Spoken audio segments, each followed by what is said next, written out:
बच्चों में सर दर्द होने के पीछे रीजन क्या हो सकते हैं। तो जब हमें किसी चीज के पीछे का रीजन पता होता है तो उसको हम आराम से सॉल्व भी कर पाएंगे।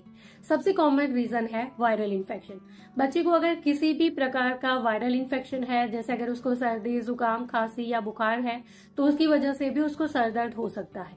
इस केस में आपको ज्यादा चिंता करने की जरूरत नहीं है। आप वायरल इन्फेक्शन का ट्रीटमेंट करो। जैसे ही उसकी सर्दी, जुकाम, खांसी या बुखार ठीक हो जाएगा, उसके सर का दर्द भी ठीक हो जाएगा। इसके अलावा हो सकता है कि उसकी आंखें कमजोर हो। आजकल के बच्चे स्क्रीन टाइम ज्यादा एंजॉय करते हैं, खाना खाने में नखरे दिखाते हैं, जिसकी वजह से भी उनकी आंखें कमजोर हो जाती है। कई बार ऐसा भी होता है कि ऑलरेडी बच्चे को चश्मे लगे हैं, लेकिन आपने बहुत लंबे समय से आई चेकअप नहीं करवाया है। अगर उसके चश्मे के नंबर बड़े हैं तो भी उसको सर दर्द हो सकता है। तो बच्चा अगर आपको बार बार सर के दर्द के बारे में बता रहा है तो आप एक बार आई चेकअप जरूर से करवा लो। इसके अलावा माइग्रेन की वजह से भी सर दर्द हो सकता है। जैसे अगर आपके बच्चे को बहुत ही तेज सर दर्द हो रहा है, उसके साथ उसको वॉमिटिंग भी हो रही है, तो ये माइग्रेन हो सकता है। और इस केस में बेहतर रहेगा कि आप एक बार डॉक्टर को कंसल्ट कर लो। अगर बच्चे को सर के ऊपर कोई चोट लगी थी तो उसकी वजह से भी सर दर्द हो सकता है।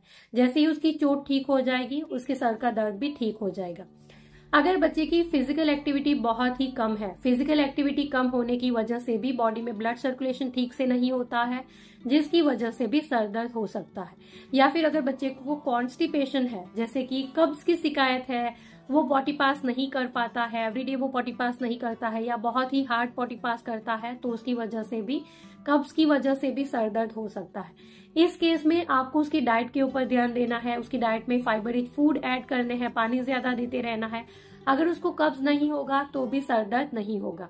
इसके अलावा कुछ बच्चों को मोशन सिकनेस होती है, जैसे कि घर के अंदर वो ठीक होते हैं, लेकिन जब वो ट्रैवल करते हैं तो कई बार उनको वॉमिटिंग होती है या सर दर्द होता है, तो ये भी बहुत ही कॉमन है। और कई बार ऐसा भी होता है कि जब बच्चा किसी ठंडी चीजों का सेवन करता है, जैसे आइसक्रीम, ठंडा पानी, कोल्ड कॉफी, कोल्ड ड्रिंक, तो उसके बाद भी उसकी बॉडी में वात का प्रकोप बढ़ जाता है, जिसकी वजह से भी सर दर्द हो सकता है।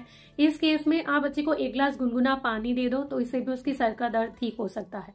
तो बच्चे को सर दर्द क्यों हो रहा है, ये अगर आपको पता होगा तो आप उसको आराम से ठीक भी कर पाओगे। Thank you, bye bye.